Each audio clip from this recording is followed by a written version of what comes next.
자, 오늘은 아모스 3장 9절부터입니다. 아스도스의 공들과 애굽 땅의 공들에게 광포하여 이르기를 너희는 사마리아의 산들에 모여서 그 성 중에서 얼마나 큰 요란함과 학대함이 있나 봐라. 자기 궁궐에서 포악과 겁탈을 쌓은 자는 바른 일 행할 줄을 모르느니라. 이는 여호와의 말씀이니라. 여기서 보십시오. 여호와의 말씀인데 바로 뭐예요? 지금 사마리아에 가서 바로 아스도로스의 궁들, 애굽들의 그 궁들의 그 광포함, 포악함 이런 것들을 보라는 거 아니에요. 물론 그들에게 이르기를 이렇게 이제 말씀을 하시지만 이것은 바로 뭐냐면 성경에서의 어떤 성들은 바로 우리를 빗대는 거예요. 그러니까 오늘날에는 크리스천들 한 사람 한 사람이 바로 성이에요. 네, 보이는 교회를 얘기하는 거 아니고 우리가 교회라고 성경에서 말씀하셨듯이 물론 신약 시대입니다. 그러면 구약 시대의 이 성들 이런 것들은 바로 무엇을 말씀하시느냐? 바로 오늘날의 우리를 얘기하고 우리의 마음을 얘기하는 거예요. 그래서 바로 하나님의 마음을 깨닫지 못하고 자신의 소견대로 사는 삶을 얘기하는 거예요. 그걸 지금 여기서 어떻게 되냐? 요란함과 학대함 이렇게 얘기하는 거예요. 물론 역사적으로는 북이스라엘이 722년에 결국은 바벨론에게 멸망하게 되죠. 지금 그 이전에 약 BC 약 740년에서 790년 그 사이에 선지자인 아모스에게 말씀하신 거니까 이사야서가 700년도라면은 이것은 그 이전 얘기겠죠. 그러니까 지금 이 아모스 선지자가 얘기하는 것 또한 북이스라엘이나 남유다의 모든 것이 다 해당이 되지만 결국은 북이스라엘이 먼저 멸망할 것을 아시고 아모스를 통해서 말씀하시는 거예요. 그럼 보십시오. 11절 보십시오. 그러므로 주 여호와께서 가라사대 이 땅 사면에 대적이 있어 네 힘을 쇠하게 하면 네 궁궐을 약탈하리라. 예. 이거 그렇습니다. 결국은 남유다까지도 멸망하게 되는 거죠. 왜 멸망하게 될까요? 그 멸망하게 되는 이유는 바로 뭐냐면 영적인 삶을 살아야 할 사람들이 자꾸 육적인 삶을 살아서 그래요. 그러니까 하나님께서는 우리의 육적 생각이나 육적 가치, 육적 그런 사고들을 어떻게 버리게 하시는 거예요. 그런데 우리가 듣지 않죠. 아무리 보아도 듣지 않아요. 그래서 자꾸 출애굽 때도 우리의 마음을 돌이키게 하시려고 어려운 길을 우리로 하여금 걷게 하시는 거란 말이에요. 그래서 우리가 성경을 보실 때 꼭 그렇게 보셔야 돼요. 12절도 보십시오. 여호와께서 가라사대, 자, 이게 중요하죠. 목자가 사자 입에서 양의 두 다리나 귀 조각을 건져낸 같이, 그러니까 온전하게 건지는 것이 아니라 아주 그냥 어떻게 돼요? 그냥 뭐라고 얘기해야 돼요? 소위 말하는 세상에 쩌든 그런 상태를 얘기하는 거예요. 그것이 바로 양의 뒤다리나 온전하지 못한 상태, 귀 조각을 갖다 건져냈다 이런 얘기예요.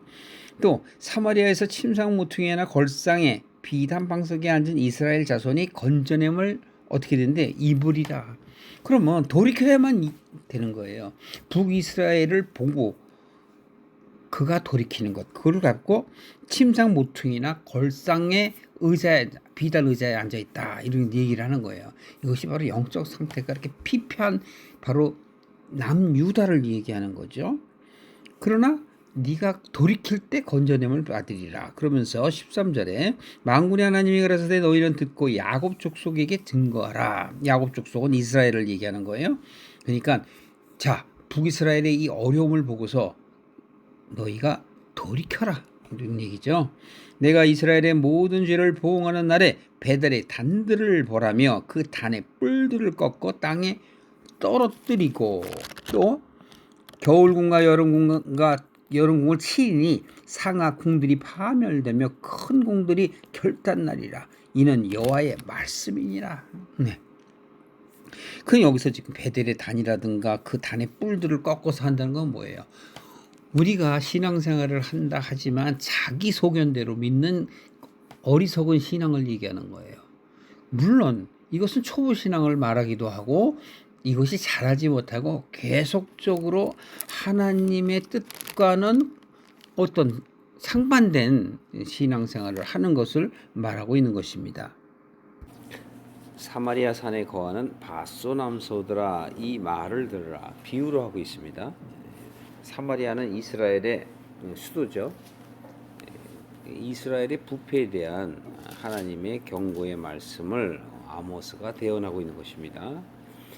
그래서 바산 암소들아라고 이야기하는 이 바산도 지명 이름을 얘기하고 암소들아라고 이야기하는 것은 지도자들을 이야기하는 것입니다. 그래서 백성들, 즉 여기는 신본주의이기 때문에 주로 제사장들 그리고 바리새인, 그 당시에도 역시 마찬가지였습니다만 그 바리새인과 같은 지도자급에 있는 사람들, 그런 사람들이었어요. 그런 사람들에게 지금 암소라고 얘기하죠. 그러니까 말씀을 받아야 하는데 자신의 말씀으로 가득 차 있는 사람들, 자신의 신앙으로 가득 차 있는 사람들이에요. 그래서 이것은 아직 예수님이 오시기 이전이지만 하나님께서는 자신의 믿음대로, 자신의 소견대로 신앙생활하는 사람들에게 이렇게 지금 비유의 말씀을 들어서 이야기하는데요. 바로 왜 암소를 하느냐? 너희는 가난한 자를 학대하며 궁핍한 자를 압제하며 또 가장에게 이르기를 술을 가져다가 우리로 마시게 하라 하는도다. 여기서 가장, 암소 남편이 가장이죠. 그러니까 가장에게 도리어 이르기를 술을 가져다가, 여기서 가장은 누굴 얘기할까요? 바로 자기가 원하는 신앙, 하나님이 남편이어야 되는데 자기가 원하는 것이 남편이 되는 것이죠. 그렇기 때문에 술을 가져다가 우리로 마시게 하라 하는도다. 주 여호와께서 자기의 거룩함을 가리켜서, 여기서 맹세라는 것은 그냥 우리 인간이 볼 때 하는 거예요.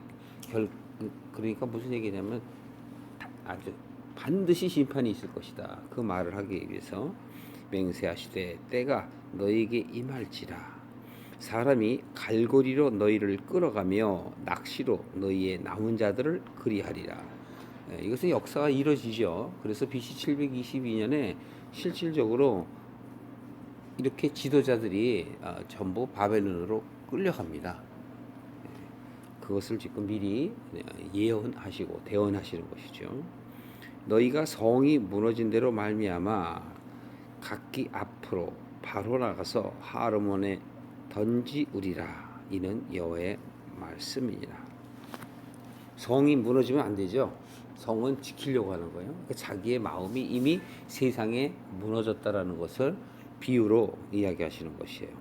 그래서 너희의 마음이 세상으로 향해 있기 때문에, 세상에 빠져 있기 때문에 바로 너희는 하르몬이라는 것은, 이것도 지명의 이름인데 하나의 그냥 정확하게 지금은 알 수 없으나 그 골짜기 또는 산에 버려지는 말하자면 버리운 땅을 얘기하는 거예요.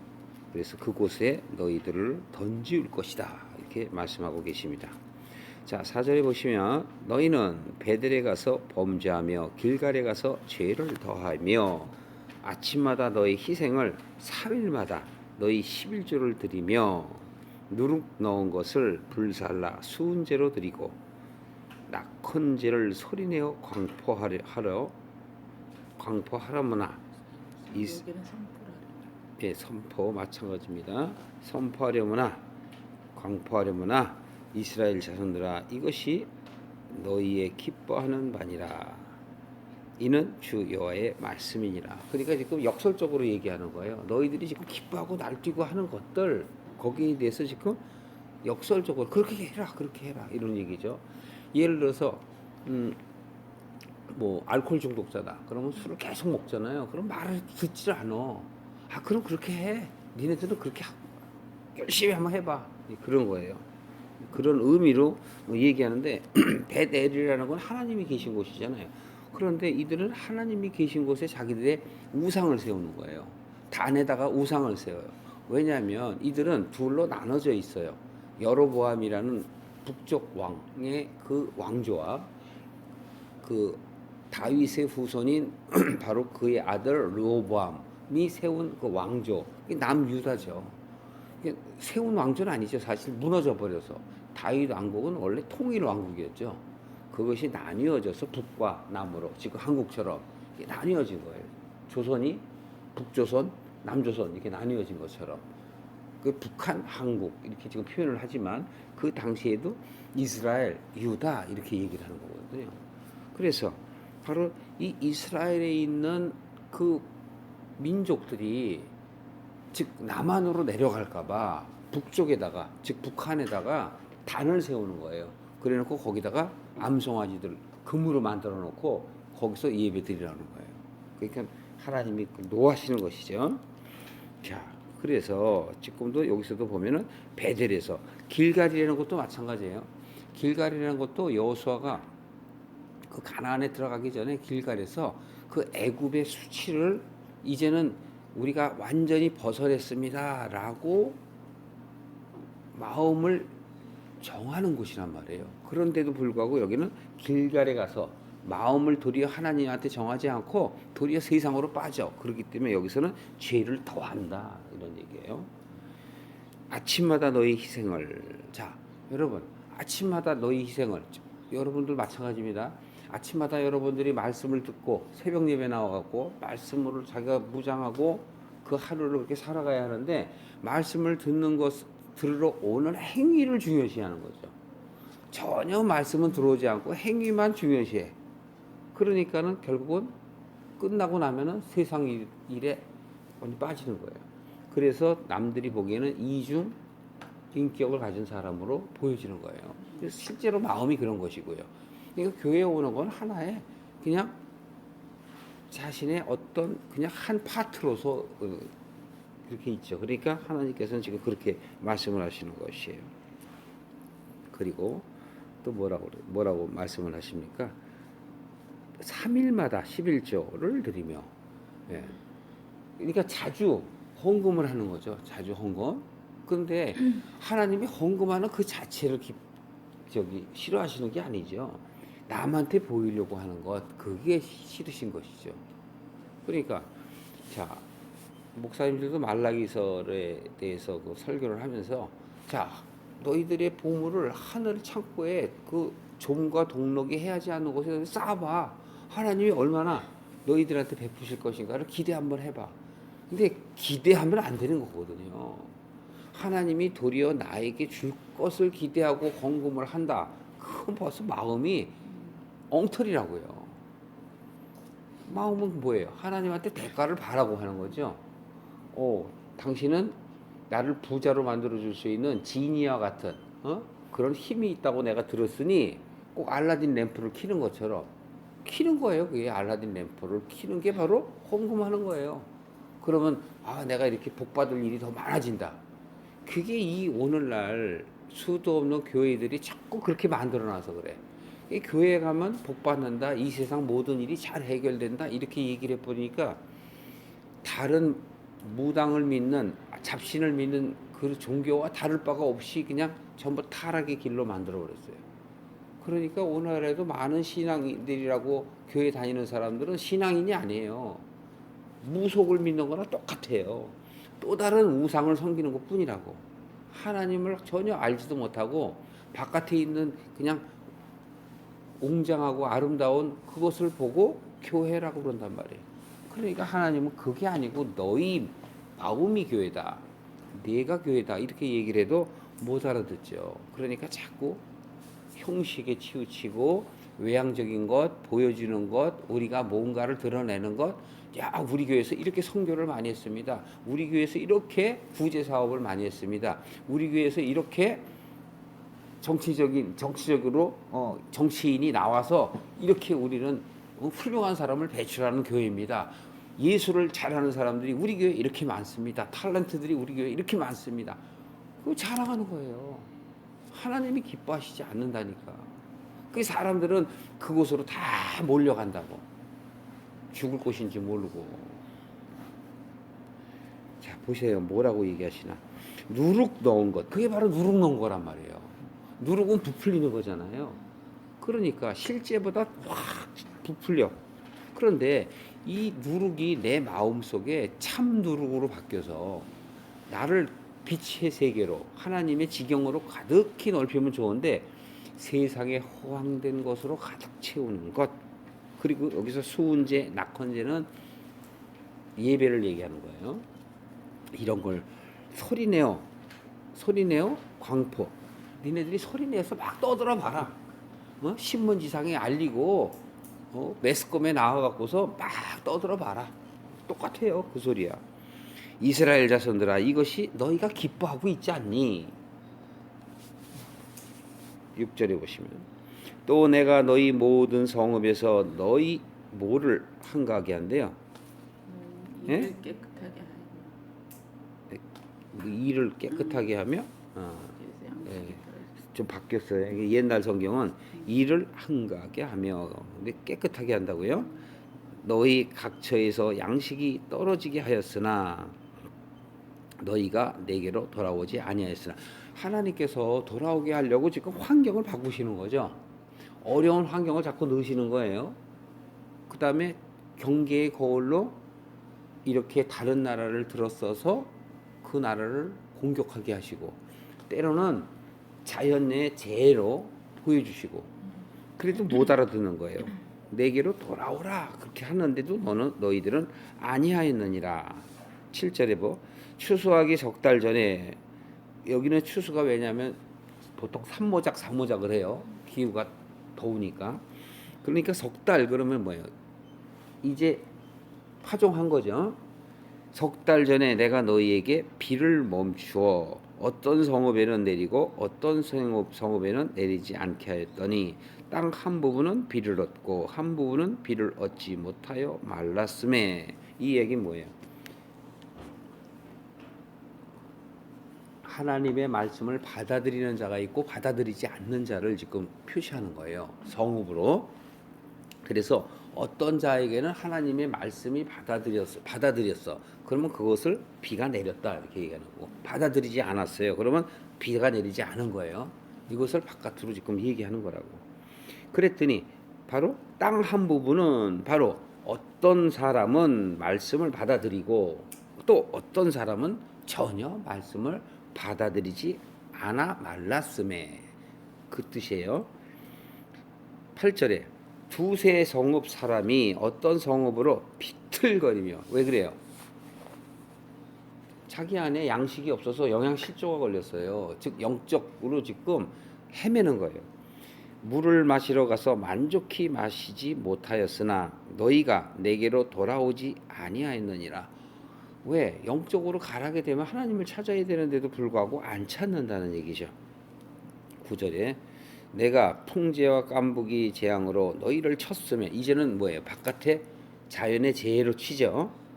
팥종이는 바로 그 나뭇잎을 갉아먹는 그 애벌레. 그 저기 뭐라 그러죠? 보통 우리 나방을 할 때 그 누에라고 그러나? 그 누에라고 그래? 그걸 뭐라 그래? 그 뭐라 그래? 군뱅이 같은 거 있잖아요, 이거. 그걸 뭐라고 얘기해? 에? 어쨌든 나뭇잎 갈아먹는 거 나방 되기 전에 그걸 뭐라고? 애벌레라고 표현하나? 내가 갑자기 단어가 생각이 안 나. 그 애벌레 맞아요? 그게 이렇게 다니면서 파먹잖아요, 나뭇잎. 이제 그게 팥종이에요. 저번에도 한번 말씀드렸죠. 너희의 많은 동산과 포도원과 무화과 나무와 감람나무를 어떻게 했다고요? 다 먹게 하였으나 결국은 너희들의 마음이 마귀, 사단, 그들의 세상에 빠져버린 걸 상태를 얘기해요. 너희가 그럼에도 불구하고 자기 자신들을 돌아보지 못하며 내게로 돌아오지 아니하였느니라. 10절에 내가 너희 중에 연병이 임하게 하기를 애굽에서 한 것처럼 하였으며.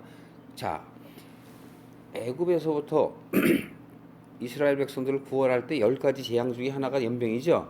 그 재해를 일으킨 것처럼 칼로 너희 청년들을 죽였으며 너희 말들을 노랗게 하며 너희 진의 악취로 코를 찌르게 하였으나 너희가 내게로 돌아오지 아니하였느니라. 각종 하나님의 그 영향력을 저들에게 미치게 한다라는 것은 바로 눈을 뜨고 귀를 열고 하나님을 보게 하고 들어서 하나님께 돌아오게 하려고 하는데 안 그런다는 거죠. 그래서 지금 여러 가지 이렇게 시적으로 이렇게 표현을 하게 되는 거예요. 내가 너희 중의예요. 성읍 무너뜨리기를 하나님 내가 소돔과 고모라를 무너뜨린 같이 하였으므로 너희가 불 붙는 가운데서 빼낸 나무 조각 같았으나, 자 보십시오. 불이 붙을 때 나무 조각은 당연히 자잖아요. 그거를 내가 빼낸 것처럼 내가 너희를 생각한다는 거예요. 당연히 너희들은 지금 불에 타 죽어야 돼. 불이 막 나는데 그걸 활활 잘 탈 수밖에 없는 나무인데 내가 그걸 빼냈다는 거예요. 불 붙는 가운데서 빼낸 나무 조각 같이 되었으나 너희가 내게로 돌아오지 아니하는도다. 이 하나님의 그 크신 사랑을 지금 이렇게 저런 모양으로 계속 보여주시는 거예요. 여러분, 우리 안에 소돔과 고모라가 무너져야 여러분이 하나님한테 가는 거예요. 내 속에 더러운 죄악들이 다 씻겨지는 것. 그래서 예수 그리스도께서 우리 마음 안에 있는 애굽, 소돔, 고모라를 다 없애버리신 거예요. 어떻게 없애버리셨다고요? 죽음으로서, 십자가의 죽음으로서. 근데 십자가의 죽음은 우리가 보는 그런 죽음이 아니에요. 인간들이 죽는 그런 죽음이 아니라고. 십자가의 죽음은 모든 것을 씻게 하시는 거룩한 생수라고요. 생수. 그게 보혈이래, 피예요. 우리들이 흘리는 피는 보혈의 피가 아니에요. 그냥 인간의 피지. 그가 흘리는 피는 우리로 하여금 보는 것 뿐이에요. 우리들이 보지 않으면 안 믿으니까 인간으로 오셔서 그 피로 우리의 모든 죄를 깨끗이 도말하신 거라니까요. 그분의 피는 우리 피가 아니에요. 그러니까 자꾸 우리는 그분을 인간처럼 자꾸 생각해. 그러니까 제자들도 보이는 예수님을 보니까 안 믿는 거라니까요. 그냥 선지자처럼 생각하고 혹시나 왕이 되면 한 자리 얻으려는 생각으로 쫓아다녔다니까. 그리고 예수님께서 말씀하실 때 얼마나 말씀을 또 잘하시겠어요. 네? 역사를 갖다 다 풀어주시고. 그러니까 정말 따를 만한 선생님이시거든. 그러니까 라비오라고 얘기하는 거예요. 선생님. 그래서 그분은 바로 인간들이 보기에, 제자들이 보기에 하나님처럼 안 보고 인간처럼 스승으로 봤고 인간처럼 한 지도자로 보았던 것이기 때문에 우리에게 다른 사람들처럼 기도하는 것을 가르쳐 주세요. 우리에게 저런 성전을 지어 주세요. 눈에 보이는 걸 자꾸 달라고 그런다니까, 제자들이. 그러니까 예수님이 그걸 자꾸 설명해 주는 거야. 천국은 그렇게 보이게 임하는 것이 아니고 너희 마음에 있느니라. 제자들이 성전을 자꾸 바라보니까. 그리고 자기들이 서로 앞다투어 하나는 우편에 하나는 좌편에 앉게 그렇게 해달라고 요한과 야고보의 어머니가 얘기하니까 제자들에게 얘기하잖아요. 너희들이 먼저 죽고 섬기지 아니하면 너희들이 도리어 낮아져야 된다고만 얘기하잖아요. 그러니까 예수님이 얘기하는 건 다 마음에 대해서 얘기하는데 제자들은 그거를 마음으로 받아들이지 않고 다 육의 것으로 받아들여요. 오늘도 교회 다니는 사람들이 마음으로 받아들여야 되는데 다 육의 것으로 받아들이기 때문에 교회에 다니면 모든 것이 다 자기가 원하는 대로 이루어질 줄 안단 말이에요. 아니라니까요. 하나님이 원하는 대로 이루어지는 거예요.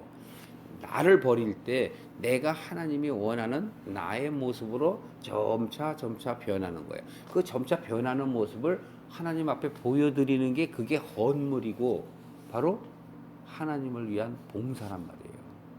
그런데 자꾸 남에게 무언가를 해야 하는 것.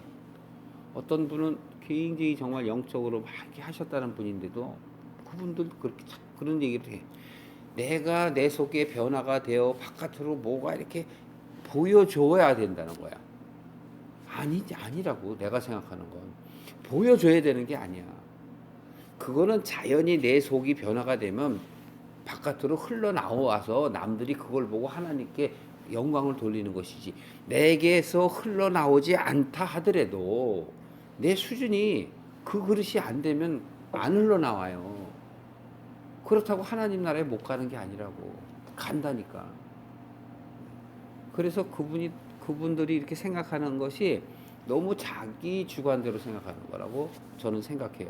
그러나 그분들의 말씀이 맞긴 맞아요. 물론 크리스천이 되면 여러분들이 믿음으로 내가 변해서 정말 크리스천다운 모습이 보여지면 얼마나 좋겠어요.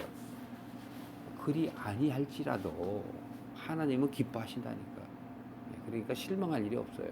그릇대로 하는 거예요. 그러니까 자꾸 바깥으로 보지 마시라고. 바깥에 어느 집사님은 예수님을 몇십 년 믿었는데 왜 저 모양이야, 그런 얘기 할 필요 없어요. 그 그릇이 그래서 그래. 누구나 잘하면 돼. 네?